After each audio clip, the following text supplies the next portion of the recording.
وبركاته.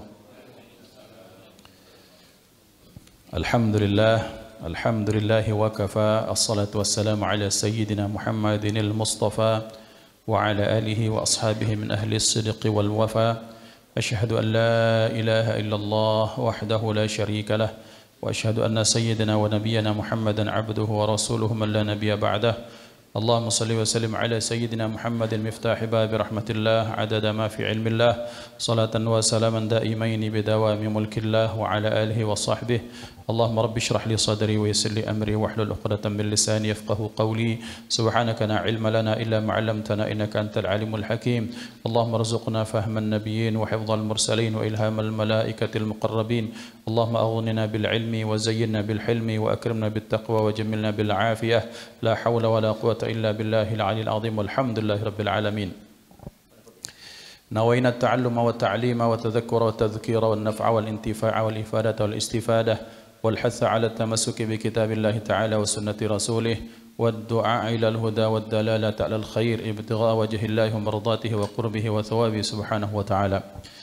الفاتحة إلى حضرة النبي المصطفى محمد صلى الله عليه وسلم وأزواجه وذريته وأهل بيته، وإلى مشايخنا وأساتذتنا ومعلمينا وعلمائنا ومن أحسن إلينا، وإلى والدينا وأولادنا، وعلى نية الله سبحانه وتعالى يرزقنا العلم والعمل ويحفظنا من الزيغ والزلل، وأن الله يحفظنا وإياكم من الأذيات والبليات والعاهات والمكروهات والأسقام والأمراض والألم، وأن الله يلطف بنا وبكم وبالمسلمين ويختم لنا بالحسنى وهو راض عنا في خير ولطف وعافية. وإلى حضرة النبي المصطفى محمد صلى الله عليه وسلم بسر الفاتحة. أعوذ بالله من الشيطان الرجيم. بسم الله الرحمن الرحيم. الحمد لله رب العالمين الرحمن الرحيم مالك يوم الدين. إياك نعبد وإياك نستعين. اهدنا الصراط المستقيم صراط الذين أنعمت عليهم غير المغضوب عليهم ولا الضالين آمين.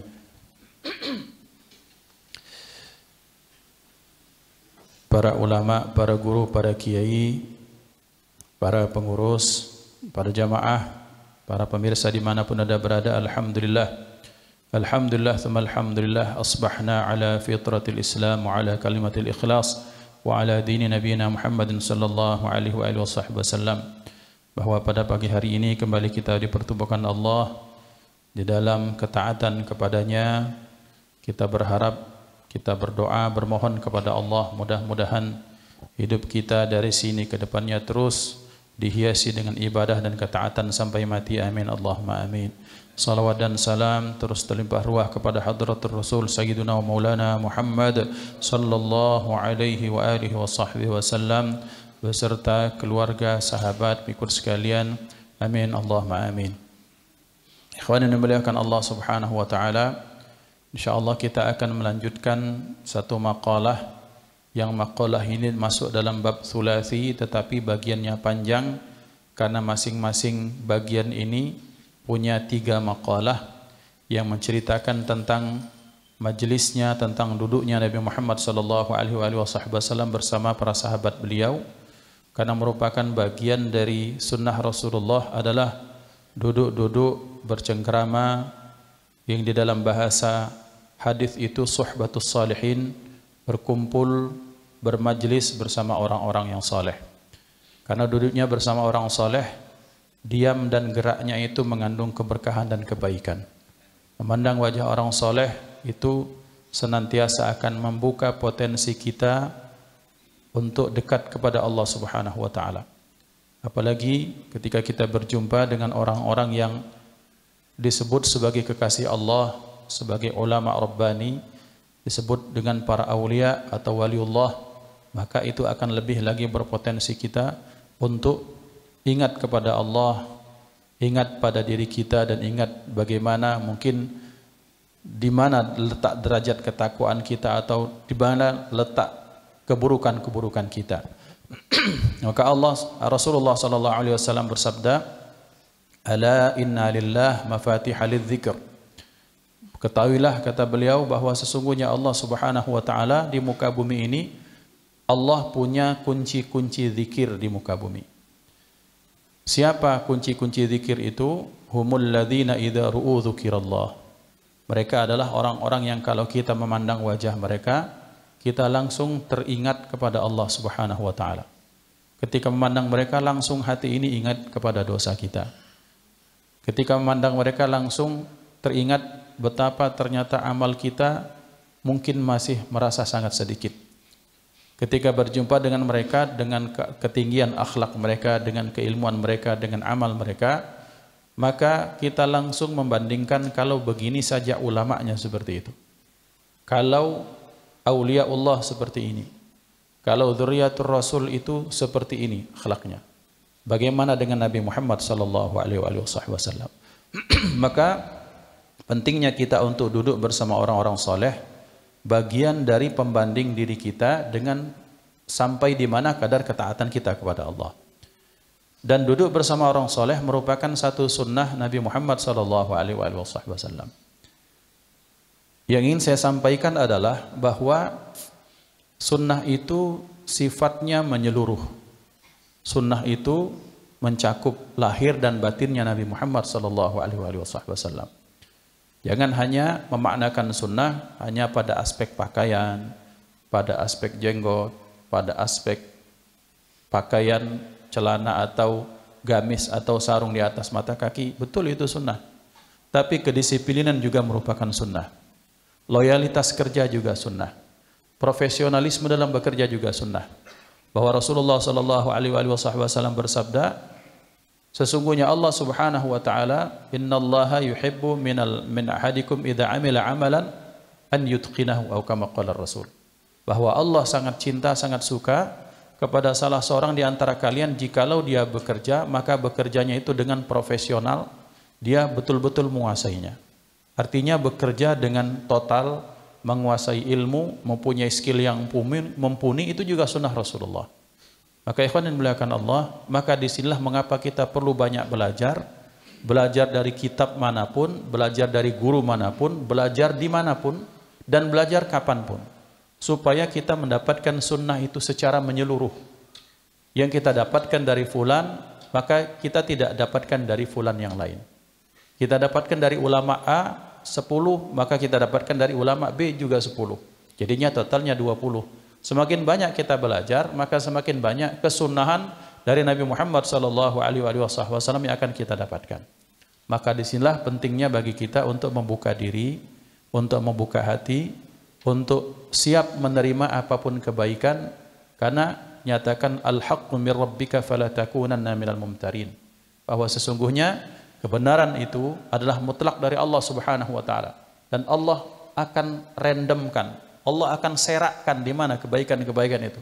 Berserakan di sini kita ambil, berserakan di sini kita ambil, berserakan di sana kita ambil. Maka kalau kita hanya membatasi diri hanya pada satu tempat, satu kelompok, satu guru, satu masa saja, maka kita akan kemungkinan besar akan kehilangan potensi kebaikan secara menyeluruh. Maka ikhwan muliakan Allah, maka disitulah mengapa kemudian kebiasaan ini dilanjutkan oleh para sahabat, dan para sahabat pun mewariskannya kepada para tabi'in, kemudian terus sampai kepada kita. Jadi ketika kita duduk di ta'lim itu namanya majlis, kemudian kalau sudah di luar ta'lim namanya majelas. Majelas pun itu ternyata penuh dengan nilai-nilai kebaikan. Karena terkadang ada hal-hal yang mungkin tak patut ditanyakan dalam majlis, maka para sahabat atau teman atau para aulia, para ulama itu akan mereka berdiskusi dengan santai di forum-forum yang tak resmi. Maka ikhwan dimuliakan Allah, ketika satu saat baginda Rasulullah sallallahu alaihi wasallam itu duduk bersama para sahabat, Sayyidina Abu Bakar, Sayyidina Umar, Sayyidina Uthman, Sayyidina Ali, maka beliau menyatakan seperti ini. Hubbiba ilayya min dunyakum thalath, aku cinta dari dunia kita ini ada 3, kata beliau. Pertama, at-tibu wan nisa'u wa ju'ilat qurratu 'aini fis shalah. 3 hal itu, yang pertama at-tibu, yaitu berwangi-wangian, memakai minyak wangi. Kita tahu sunnah Rasulullah, beliau itu sekalipun aroma tubuhnya sudah wangi, keringatnya sudah wangi, memang dari asalnya seperti itu, ludah beliau wangi, tetapi beliau tetap memberikan penyunahan kepada kita, mencontohkan bahwa beliau suka wangi-wangian. Artinya beliau suka minyak-minyak, terutama minyak kasturi. Kemudian yang beliau senangi juga dari dunia ini apa? Kaum wanita. Loh, berarti Rasulullah itu penggila wanita? Tidak, maknanya seperti itu. Artinya wanita, artinya Rasulullah menaruh kepercayaan dan harapan besar kepada kaum wanita. Karena mengapa?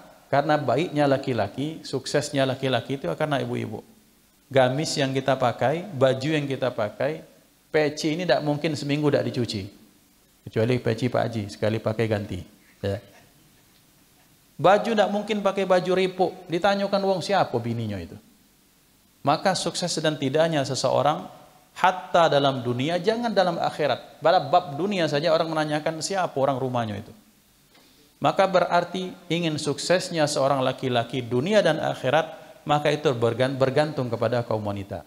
Maka beliau sering menyatakan, ittaqullaha fin nisa, takutlah kepada Allah pada bab kaum perempuan. Atau istausu bin nisa'i khaira, dan berikanlah wasiat, perlakukanlah kaum wanita dengan baik. Karena mengapa? Karena memang di situ banyak sekali kebaikan yang dapat kita ambil. Pun sebaliknya, kalau tak benar dengan kaum wanita, dengan anak perempuan, itu akan bawa kesengsaraan. Maka beliau menyatakan, aku punya perhatian lebih kepada kaum wanita dibandingkan laki-laki. Karena rusak atau baiknya satu bangsa sangat bergantung kepada kaum wanitanya. Tetapi kalau orang memaknakan ini salah, oh Rasulullah itu penggila wanita berarti. Makanya istrinya sampai 9, sampai 11 atau 12. Ya kalau penggila perempuan nggak mungkin beliau menikah itu cuma satu saja dengan perawan. Mestinya 12-nya semuanya gadis, kan tidak. Ada yang umur 50, 60, ada yang hampir 70, bahkan banyak yang ada yang lebih tua dari beliau ketika beliau nikahi. Nah, ngambil sunnah ini silahkan. Ya, Jamaah Baitur Rahman silahkan diambil. Insya Allah orang di rumahnya setuju kalau. Yakin aku setuju. Aku nak kawin. Pasti marah. Tapi tenang dulu. Sesuai sunnah Rasulullah itu ada di ujung situ yang umur 70 tahun. Pasti disokong oleh orang rumah kita, yakin aku. Nah itu baru sunnah yang betul Pak katanya. Jengok kalah. Coba kalah Pak Haji. Kalau berani itu ujungnya. Biasanya tidak. Nah ikhwan, ini sudah kita bahas. Kemudian selanjutnya kita akan lanjutkan yang bab berikutnya yang belum kita bahas. Maka faqala Abu Bakar As-Siddiq radhiyallahu anhu, sadaqta ya Rasulullah. Maka Sayyidina Abu Bakar menyatakan, Anda sungguh benar wahai Rasulullah. Anda mencintai atau menaruh perhatian pada 3 perkara yang luar biasa. Tetapi kalau bicara dengan konteks pandanganku, nah ini ikhwan. Berarti ternyata dari pelajaran ini sampai ke ujung hadis ini kan lumayan panjang. Pelajarannya adalah bahwa memang kita ini jodoh-jodohan dengan amal, Pak. Bahwa kita ini memang melakukan yang wajib itu wajib. Tapi untuk yang sunnah itu jangan dipaksakan orang lain sesuai dengan kita kesunahannya. Jodoh-jodohan. Ada yang kuatnya itu qiyamul lail, ada yang kuatnya di sedekah, ada yang kuatnya bantu orang lain, ada yang kuatnya di silaturahim. Dan tidak mungkin terkumpul ini semua pada satu jasad kecuali kepada Nabi Muhammad SAW. Maka kalau itu tidak bisa terkumpul pada satu jasad, maka caranya satu, kita pilih, atau bukan pilih ya, kita akan sesuai dengan hati kita, kita akan memilih mana yang pas dengan kita. Atau merasa srek, ya Allah aku ini Quran belum pati baca. Tapi kalau duit ado, pengen anak-anak itu diberikan bantuan, maka memberikan bantuan, bikin TPQ, di mana TPQ ustadz-ustadznya digaji, Masya Allah. Nah itu kan kebaikan seperti itu. Itu makna yang pertama. Yang kedua, ada masanya, ada kalanya sebagai manusia namanya kadang mungkin jenuh dengan satu amal. Tidak apa-apa kata ulama, berhenti engkau dari satu amal, tapi pindahkan pada kebaikan yang lain. Merasa ternyata, aduh qiyamul lail ini sudah 11 tahun rasanya, pengen subuh-subuhan beda qiyamul lail. Ada yang menyatakan seperti itu, tapi gantikan dengan tilawatul Quran, gantikan dengan amalan yang lain. Nah jadi ternyata dalam satu fase kehidupan kita, kita tidak bisa istiqomah melakukan semuanya seperti Rasulullah sampai kita mati, nggak mungkin. Karena kebaikan terkumpul sempurna itu hanya pada Rasulullah SAW. Tapi jangan sampai kita kelewatan minimal satu dari ibadah tatawwu. Ada yang mungkin sedekahnya, mungkin sedekah secara harta dia tak punya, tapi dia punya sumbangsih pikiran, dia punya hati-hatinya terus dia dawamkan zikir kepada Allah, zikir sirri seperti itu. Maka ikhwan yang dimuliakan Allah, berarti disinilah pelajaran dari hadis ini, salah satunya adalah bahwa kita jangan sampai meremehkan orang lain yang tak sesoleh kita dalam tanda kutip. Karena kadang kebiasaan maaf ya saya bahasakan, kebiasaan buruk orang-orang soleh itu adalah dia pengen orang lain tuh cak dia. Dia ingin orang lain seperti dirinya, padahal dia tidak tahu secara 24 jam mungkin ada orang lain yang punya amalan yang dia tak tahu, dan dia orang tersebut tak memberikan tahu kepada dirinya. Dan ini yang rahasia mengapa pada satu saat Rasulullah menyatakan nanti akan datang kepada kalian ahlul jannah. Dia adalah orang yang dalam bahasa sederhananya, dalam bahasa bebasnya, kujamin dia masuk surga, sahabat Rasulullah. Kira-kira seperti itu. Para sahabat heran. Siapa gerangan? Apakah dia sahabat yang masyhur? Ternyata ketika beliau datang, ternyata bukan sahabat masyhur. La ya'rifuhu minna ahadun. Bahwa tidak ada salah seorang di antara kalian yang dari antara kami yang mengenal orang ini. Dia datang, wudu, basah badannya, nenteng sendal. Izin Rasulullah, minta izin, bisa pergi. Maka kemudian hadis yang masyhur yang kita temukan, kemudian sana Abdullah bin Umar kemudian nyusul, menutul orang ini, bosok gitu. Nyusul orang ini, minta izin untuk minta amalannya. Dia nginap selama 3 hari, yang kita tahu. Ternyata apa amalan orang tersebut? Dia wajahnya biasa saja, sholatnya biasa, tilawahnya juga biasa, bahkan tak masyhur di kalangan para sahabat. Ternyata amalannya adalah sebelum dia tidur, hatinya sudah dihabiskan untuk memaafkan orang lain. Siapa yang bersalah kepadaku, sudah aku maafkan. Dan ya Allah, kalau aku punya salah pada hari, tolong maafkan ya Allah. Jadi tidur dalam kondisi hatinya sudah bersih dari segala jelaga-jelaga hati. Nah, ikhwan dimuliakan Allah, ini pun sunnah. Nah, jadi yang ingin saya sampaikan juga pada poin ini adalah tolong jangan batasi sunnah hanya pada aspek-aspek yang kita hanya sebatas itu yang kita tahu. Sunnah Rasulullah itu sangat luas. Sunnah Rasulullah tidak hanya mencakup aspek lahiriah semata-mata. Aspek lahiriah kita amalkan betul hebat. Itu butuh iman, butuh keberanian, butuh keikhlasan, butuh perjuangan. Mendobrak sistem yang ada, misalnya ada tak biasa berjenggot, orang berjenggot dewek, itu butuh perjuangan. Ayolah Idul Adha caknya ini. Itu kan ada tantangan. Tapi ternyata adalah bahwa kita butuh juga bahwa jangan membatasi hanya pada bab seperti itu. Sering saya sampaikan, disiplin dalam bekerja, profesionalisme dalam bekerja, loyalitas kita, integritas kita, itu merupakan bagian dari karakter Nabi Muhammad SAW. Dan itu pun bagian dari sunnah. Maka jangan dianggap bahwa ustadz ini mengaji hadis, ustadz sunnah. Terus yang tidak ngaji hadis menjadi bab parenting misalnya, dia bukan ustadz sunnah. Yang seperti itu bisa jadi bahkan jadi ustadz wajib, bukan sunnah. Nah, ikhwan yang dimuliakan Allah, ini istilah yang sering mengkotak-kotakan. Istilah yang sering menganggap eksklusif, ini ustadz sunnah, yang lain tak sunnah berarti. Pemahamannya kan seperti itu. Kembali kepada sunnah, seolah-olah dia yang paling sunnah, sementara yang lain tidak sunnah. Ikhwan, selama dia muslim, maka pasti dia sudah mengamalkan sunnah.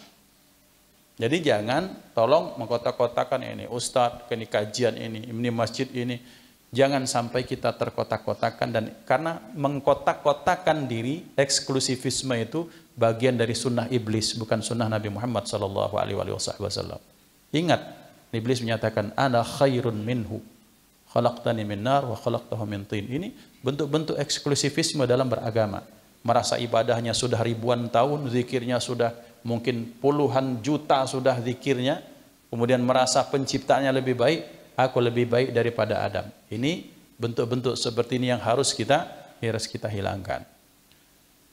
Shadaqta ya Rasulullah. Maka bahasa para sahabat tidak menyatakan shadaqta ya Muhammad. Tapi mereka memanggil dengan mengikuti sunnah Allah, shadaqta ya Rasulullah. Di dalam ayat Al-Quran, ikhwan yang dimuliakan Allah, Allah Subhanahu wa ta'ala tidak pernah memanggil Nabi itu dengan nama langsung.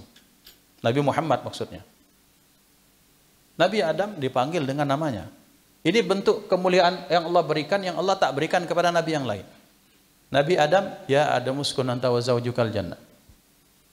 Nabi Musa, ya Musa, alqima fi yaminik talqaf ma sana'u. Jadi artinya Ibrahim, Musa, Isa, Harun, semuanya itu dipanggil dengan nama. Tapi nama Nabi Muhammad sallallahu alaihi wasallam tidak dipanggil ya Muhammad misalnya, qumil laila illa qalila, tidak. Tapi ya ayyuhal muzammil, ya ayyuhal muddathir, Dalam bahasa sederhana, Allah ingin memuliakan beliau dengan bentuk karakter tugas kepada beliau, bentuk kerasulan dan kenabian. Ya ayuhan nabi, ya ayuhar rasul, balligh ma unzila ilaik. Tidak pernah dipanggil ya Muhammad. Pernah ikhwan satu saat di Madinah para sahabat manggil ya Muhammad, ya Muhammad. Allah tak berkenan dengan ini. Adabnya tak pas kata Allah. Maka Allah menyatakan antahbata amalukum wa antum la tash'urun. Ditakutkan kalau kalian memanggil kekasihku hanya dengan namanya saja, terus suara kalian melebihi suara Rasulullah, maka amal kalian akan hancur, lebur, akan hilang, akan terhapus, sementara kamu tak menyadarinya. Berarti yang diajarkan apa? Adab dan etika. Dan kalaupun nama Nabi Muhammad sallallahu alaihi wasallam yang disebutkan hanya 4 kali di dalam Al-Quran, 4 kali nama beliau disebutkan, itu pun ketika nama beliau disebutkan pasti itu ada embel-embelnya Nabi dan Rasulnya. Tetap bahwa beliau sebagai petugas dari Allah Subhanahu wa taala. A'udzubillahi minasyaitonir rajim. Ma kana Muhammadun aba ahadin min rijalikum walakin Rasulullah wa khataman nabiyyin. Jadi ternyata ini merupakan bagian dari kemuliaan yang Allah berikan kepada Nabi Muhammad sallallahu alaihi wasallam. Semenjak turun ayat tersebut, maka para sahabat mereka menyatakan ya Rasulullah. Tidak pernah lagi ya Muhammad, tidak pernah lagi. Nah, ikhwan yang dimuliakan Allah, ini bentuk adab yang diajarkan oleh Allah Subhanahu wa taala kepada kita, kepada para sahabat. Shadaqta ya Rasulullah, telah benar engkau wahai Rasulullah. Wa hubbiba ilayya minad dunya ay mimma kana bainas samawati wal ard, dan dibikin cinta kepadaku. Jadi bukan bahasa ini Pak, kalau yang belajar bahasa Arab, hubbiba ilayya itu beda dengan ana uhibbu itu beda. Hubbiba ilayya itu kalau ana uhibbu saya suka, kalau hubbiba ilayya itu aku dibikin suka. Nah, jadi itu yang saya sampaikan di awal tadi, bahwa memang beramal itu kita ini sereknya di mana, kliknya di mana.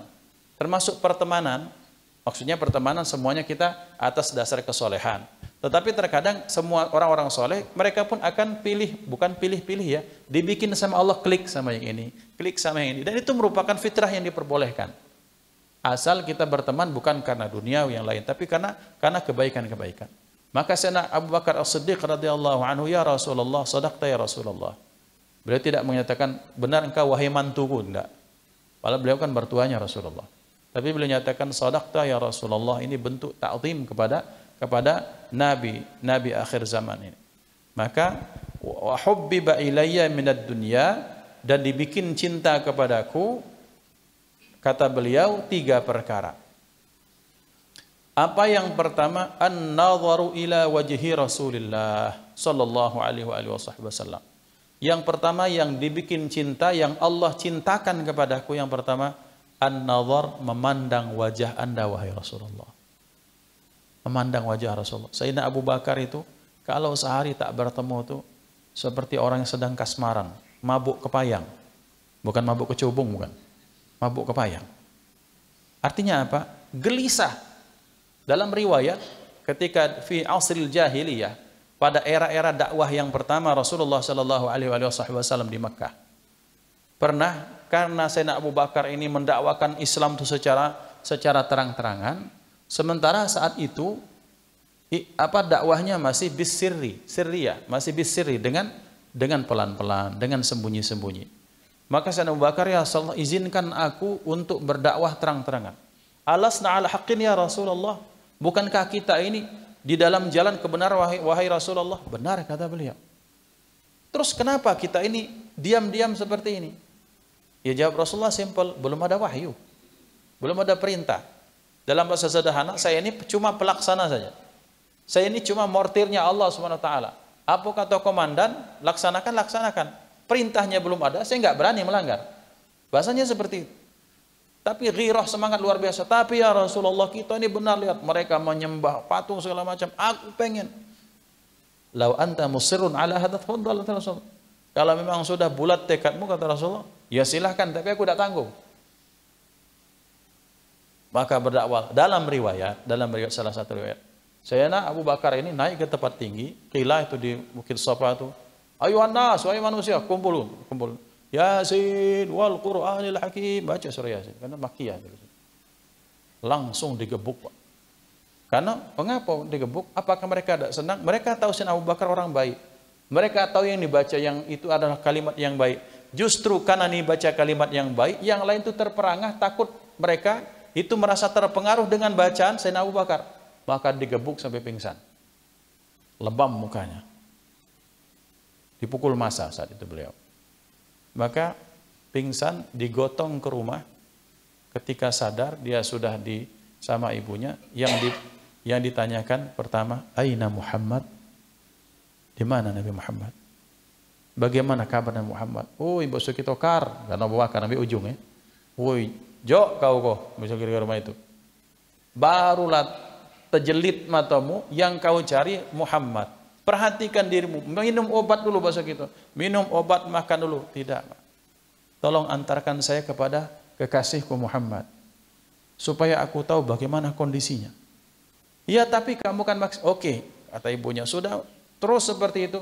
Aku akan utus orang untuk menemui, melihat kondisi Muhammad. Balik lagi memberikan kabar kepadamu. Tidak. Aku pengen melihat bahwa beliau betul-betul sehat. Beliau selamat. Beliau tidak diapa-apakan musuh Islam, dan aku pengen melihat dengan mata kepalaku sendiri. Maka dalam kondisi yang lebam, baru bangun pingsan itu digotong sama orang 2 bertiga, berangkat melihat Muhammad selamat, beliau senang, baru balik, baru galak makan. Dengan berkah mahabbah ini Pak, maka beliau mendapatkan karomah makom yang tak dimiliki siapapun di muka bumi ini. Apa itu? Jasadnya di samping jasad Nabi Muhammad sallallahu alaihi wasallam. Masya Allah, Pak. Siapa yang dapat kemuliaan ini kalau bukan beliau? Dengan berkah mahabbah ini, maka beliau mendapatkan titel dalam ahlu sunnah wal jamaah manusia yang terbaik setelah Nabi Muhammad sallallahu alaihi wasallam. Dalam satu hadis, kalaulah iman kita semuanya ditimbang dibandingkan dengan iman Sayyidina Abu Bakar, maka darajah imanu Abu Bakar. Niscaya imannya Sayyidina Abu Bakar itu lebih berat dibandingkan dengan iman kita semua. Nah, salah satunya adalah keberkahan cinta. Maka beliau menyatakan, yang dibikin cinta Allah kepadaku adalah an-nadhru ila wajhi Rasulillah, memandang wajah Nabi Muhammad sallallahu alaihi wasallam. Tetapi ikhwan, kita akan ditemukan seolah-olah kontradiksi itu seperti ini. Dengan hadis menyatakan bahwa para sahabat kalau mendengar nasihat Rasulullah itu seperti terpekur sampai-sampai seolah-olah apa ya? Sampai seolah-olah kalau mereka duduk diam di situ, ada burung bersarang di atas kepala untuk bertelur, niscaya bisa bertelur. Sahabat itu kalau dengan nasihat itu seperti ini, diam, terpekur, tidak bergerak-gerak, sampai-sampai burung pun kalau bertengger di atas kepala itu merasa nyaman. Karena seperti di atas batu. Nah, dengan hadis ini bagaimana kita gabungkan ini hadis ini? Maka ikhwan dimuliakan Allah. Saya jadi teringat cerita salah seorang guru kita, Habib Helmi Ahmad Khalid Al-Kaf. Beliau berdakwah di Timika. Bercerita, beliau asli Palembang, kakeknya orang Palembang, abahnya Palembang, tapi kemudian beliau hijrah ke Jakarta. Beliau cerita, ini Ustadz, ketika untuk mensosialisasikan Nahdlatul Ulama, Hadratus Syekh Ki Haji Hasyim Asy'ari itu berada di Sumatera selama seminggu. Dari Lampung sampai Palembang, sampai Jambi, sampai Bengkulu, kakek injit kami yang menemani, kakek beliau. Dan selama 1 minggu itu Ustaz, kata cerita beliau, ini dapat dari kakek atau dari abah beliau. Hadratus Syekh itu tak berani memandang wajah langsung. Kalaupun tuh, iya Bib, enggih Bib, ya terus. Jadi wajah tuh menatap ke bawah, kalaupun paling banter tuh menatap ke mulut, ke bibir, gak berani natap ke mata. Dan dalam 1 minggu itu Ustaz, kata beliau, cerita ini Habib Helmi cerita ke saya, 1 minggu itu gak pernah Hadratus Syekh Haji Hasyim Asy'ari itu berjalan tuh melewati, maksudnya bersejajaran terus di belakang. Dan di belakang pun masih memilih posisi di mana yang bahkan beliau tak berani menginjak bayangan sang Habib. Ini ta'zim, ini cinta, ini adab. Ini hal yang kalau orang hatinya tak lembut tak akan mungkin melakukan ini. Bayangannya baik. bid'ah ini, cak itu baik. Nah, inilah penyakitnya kita tuh di situ. Melihat hanya pada yang kasat mata, yang zahir-zahir, belum menembus pada relung hati yang dalam. Dan mahabbah seperti ini kalau bukan karena Allah berikan itu kan susah dapat. Sayyidina Abu Bakar seperti itu. Jadi beliau tak berani memandang wajah Rasulullah. An-nazar ila wajhillah, memandang wajah, an-nazar ila wajhi Rasulullah, memandang wajah Rasulullah maksudnya memandang wajah itu tidak sampai menatap ke mata beliau. Dia melihat ke sekitar sini saja, tak berani memandang, karena itu bagian dari sul adab menurut Sayyidina Abu Bakar. Dan oleh karena itulah dikatakan Al-Habib Ali Al-Jufri, beliau menyatakan seperti ini. Kalau kita baca kitab sirah, maka riwayat tentang bentuk wajah, muka, alis, hidung, atau kemudian jidatnya Rasulullah tak pernah diceritakan oleh Sayyidina Abu Bakar. Tak pernah diceritakan oleh Sayyidina Umar, oleh sahabat-sahabat yang senior. Mengapa? Mereka ta'zim, nunduk seperti ini. Paling banter seperti yang saya sampai melihat jenggot saja melihat. Tapi tak berani ceritakan. Yang menceritakan adalah sahabat-sahabat ketika Rasulullah umur misalnya 4 atau 50 tahun, mereka masih berumur 7 tahun. Budak kecil bebas, bocil. Lihat, oh itu Rasulullah wajahnya seperti itu. Maka inilah cinta itu seperti itu. Ya. Cinta itu dengan caranya masing-masing. Ikhwan dimuliakan Allah. Kalau kita melihat konsep orang-orang yang mendekat kepada Allah, ada orang di antara kita pasti akan menyatakan seperti ini. Ya Allah, dekatkanlah kami kepada Engkau sedekat-dekatnya. Ada kan? Pengen taqarrub bahasa kita tuh kan. Tapi bagi sebagian ulama yang lain tuh mereka malu, aib katanya. Ngapo? Coba kata ulama ini bayangkan kalau engkau berdekatan dengan orang yang engkau sangat cintai. Apa yang hadir? Apakah senang? Bukan katanya. Yang ada adalah rikuh, segan, rasa tak bebas. Bayangkan kita dengan orang yang punya haibah, punya kewibawaan, kita tuh serba salah, nak bergerak besar. Nah bahkan ulama, ada para aulia menyatakan, ya Allah kalau masuk surga, aku tidak apa-apa di terakhir be. Ngapa? Kalau berdekatan dengan engkau, aku akan rikuh ya Allah. Ya Allah, aku tidak ingin memandang zatmu ya Allah. Mengapa? Bukan tidak galak memandang zat. Aku tidak pengen bahwa zatmu itu dikotori dengan kotornya diriku. Nah ini konsepnya masing-masing. Tapi ada yang pengen berdekatan. Nah makanya ini ukuran mahabbah seperti ini tidak bisa diukurkan satu orang dengan yang lain. Tapi yang jelas di mana posisi kita dalam kecintaan tersebut, maka lakoni dengan baik. Jangan ada kepura-puraan, jangan ada semacam ada udang di balik batu di situ. Maka Sayyidina Abu Bakar Siddiq menyatakan, hal yang paling aku cintai bukan makan-makan, bukan apapun, tapi memandang wajah Nabi Muhammad sallallahu alaihi wasallam. Kemudian yang kedua, wa infaqu mali ala Rasulillah sallallahu alaihi wasallam. Yang kedua setelah memandang wajah Rasulullah, aku sangat suka menginfakkan hartaku kepada Rasulullah untuk agama ini. Dan kita tahu dalam sejarah, dalam riwayat betapa banyak perjuangan beliau. Ketika ada seorang hebat, orang yang tak terbayang zaman sekarang mungkin ada, tapi dalam bentuk yang lain. Sayyidina Bilal bin Rabah, muadzin Rasulullah.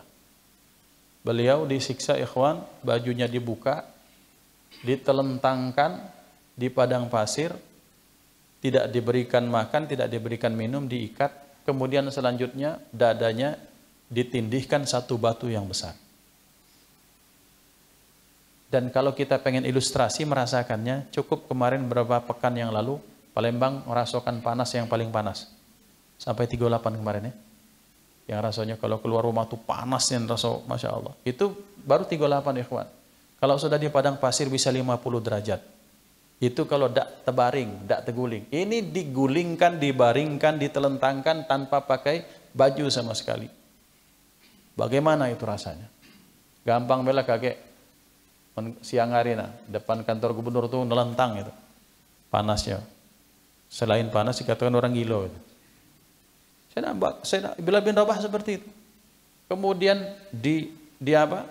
ditindihkan dengan batu besar yang keluar ahad. Berarti pantas orangnya belum masuk surga, terompahnya sudah duluan. Itu memang karomah Sayyidina Bilal bin Rabah, karena memang seperti itu ikhwan.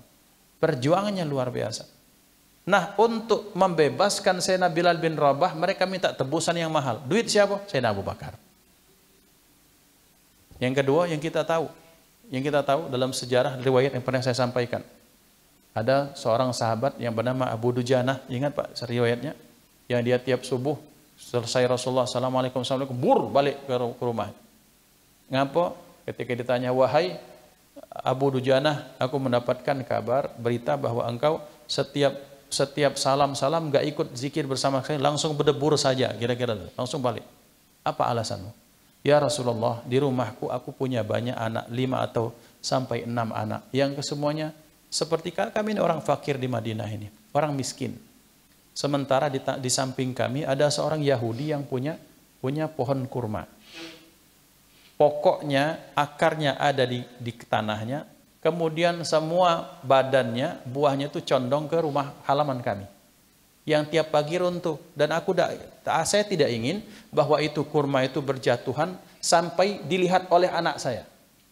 Maka dikumpulkan semua itu kurma, diberikan kepada Yahudi. Wala salam, wala kalam, wala syukuran, tak terima kasih, lu ambil baik. Padahal walaupun akarnya numpang di sini, buahnya kan runtuh ke sini. Dalam hukum Islam kan bahwa itu boleh kita ambil. Tapi dia tidak mau dengan hukum yang syubhat seperti bagi dia. Berselamatkan. Ya Rasulullah, mengapa saya lakukan itu? Pernah pada satu saat kemudian anak saya bangun, karena saya agak terlambat, saya ikut zikir. Kemudian ketika saya pulang, ternyata anak saya sudah mengunyah kurma dengan senangnya. Itu anak kurma itu saya lepehkan, saya ambil dari mulutnya sampai dia menangis meronta-ronta. Sepanjang hari nangis. Pegalati bahasa gitu. Lapar, dahaga, haus, kemudian makan kurma yang enak, ternyata diambil dari mulut itu rasanya apa? Diserahkan kepada Yahudi. Ya Rasul, aku tidak ingin kejadian itu berulang.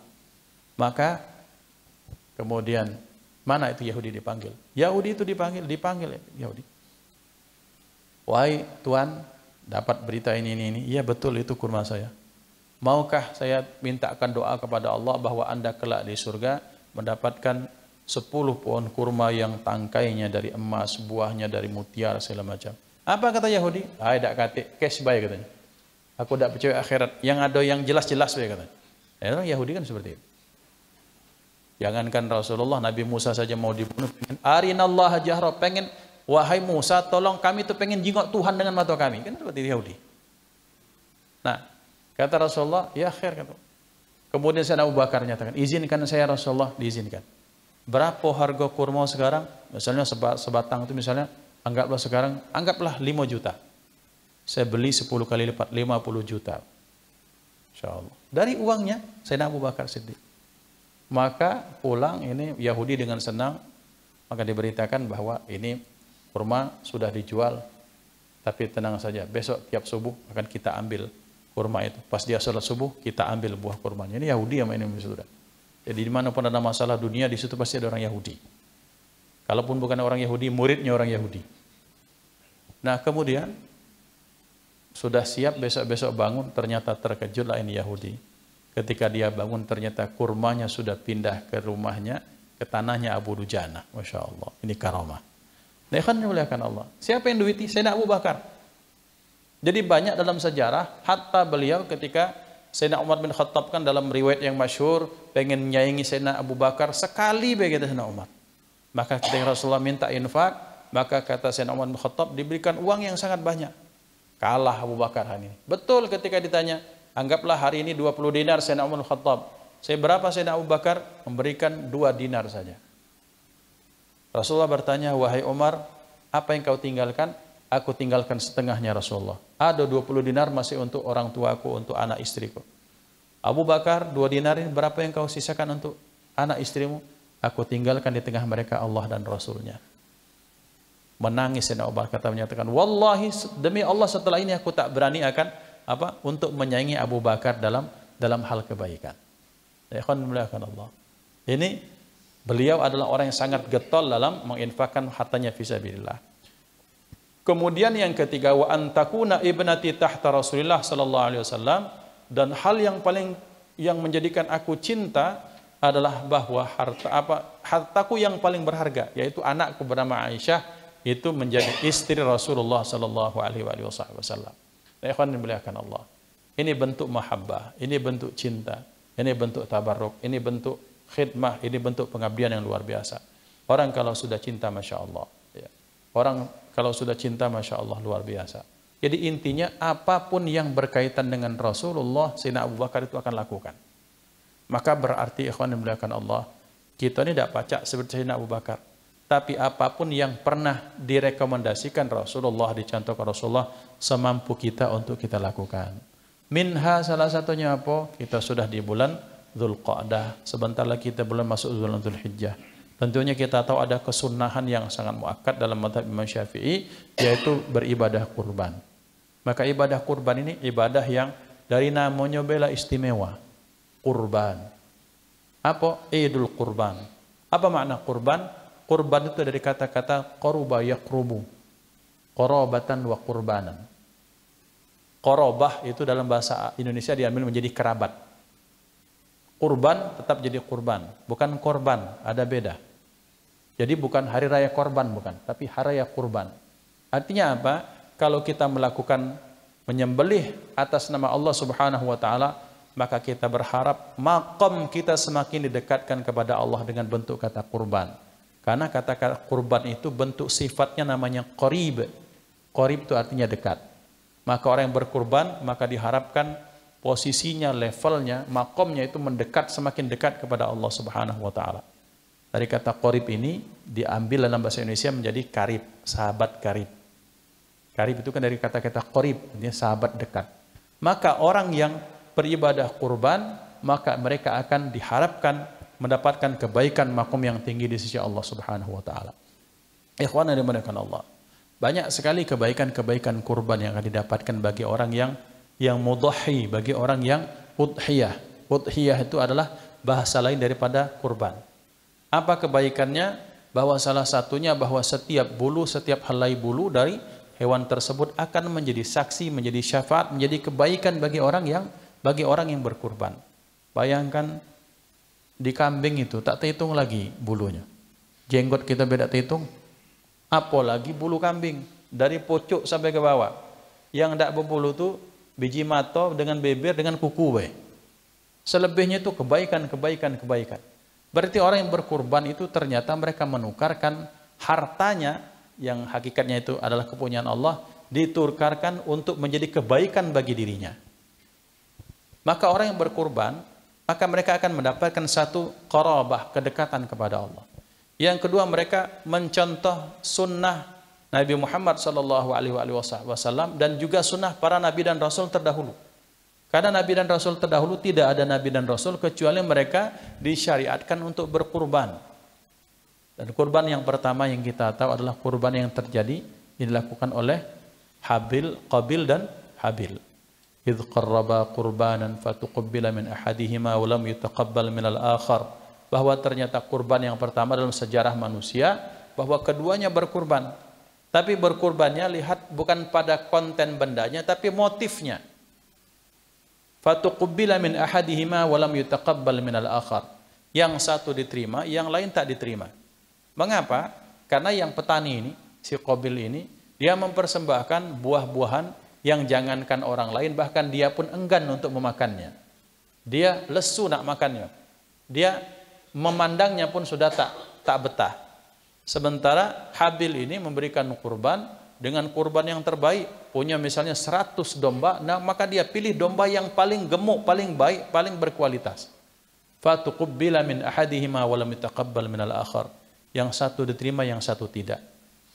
Ternyata ya ikhwan, bentuk motif cinta yang murni akan menghasilkan amalan persembahan yang terbaik. Boleh jadi ada orang yang berkurban 3 juta, kambingnya besar.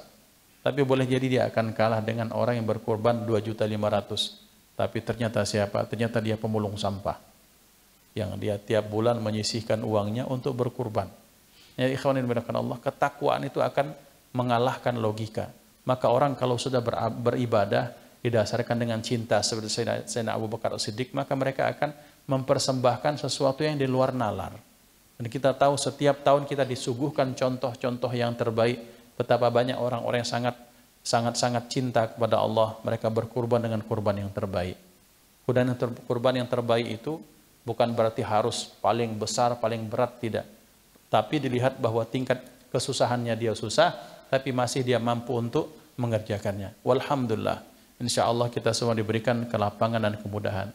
Maka mudah-mudahan kita bisa berkurban tahun ini, kita pasang niat, karena sesungguhnya tidak ada kebaikan kecuali kebaikan itu akan ketika dilakukan kembali pada diri kita masing-masing. Maka yang dimuliakan Allah, dari sini masih ada waktu, dari sini ke depan, kalau yang belum ada duit, baca mungkin nyual batu cincinnya kalau capek aja kan, atau jual HP yang keduanya kan, ada 2 HP biasanya. Nah, HP sikoknya jual ke kantor, atau jual ke pengurus masjid misalnya, ini Ustadz untuk kurban, Masya Allah ya, akan diterima oleh pengurus masjid. Ya, mudah-mudahan niatan baik kita, amalan baik kita itu menjadi asbab Allah Subhanahu wa taala ridha dunia dan akhirat kepada kita. Hadanallahu wa iyakum ajma'in, usikum wa nafsi bitaqwallah. Kullu 'am wa antum bi khair. Mohon maaf lahir dan batin. Mari kita tutup dengan sama-sama berdoa. A'udzubillahi minasyaitonir rajim. Bismillahirrahmanirrahim. Alhamdulillahirabbil alamin wa sallallahu ala sayyidina Muhammad wa ala alihi washabbihi wasallam tasliman katsiran walhamdulillahirabbil alamin. Allahumma ij'al jam'ana hadza jam'an marhuma wa tafarruqana min ba'dihi tafarruqan ma'suma wa la taj'al fina wa la minna wa la ma'ana syaqiyya wa la mahruma. Allahumma hdina bihudak waj'alna mimman yusari'u fi ridak wa la tuwallina waliyan siwak wa la taj'al min khalafa amraka wa 'asak wa hasbunallahu ni'mal wakil. Allahumma aghnina bil ilmi wa zayyinna bil hilmi wa akrim bit taqwa wa jamilna bil afiyah. Rabbana atina fid dunya hasanah fil akhirati hasanah wa qina adzaban nar. Sallallahu alaihi sayyidina Muhammad wa ala alihi wa sahbihi wasallam. Alhamdulillahi rabbil alamin. Taqabbalallahu minkum minna wa minkum taqabbal ya karim. Assalamu alaikum warahmatullahi wabarakatuh.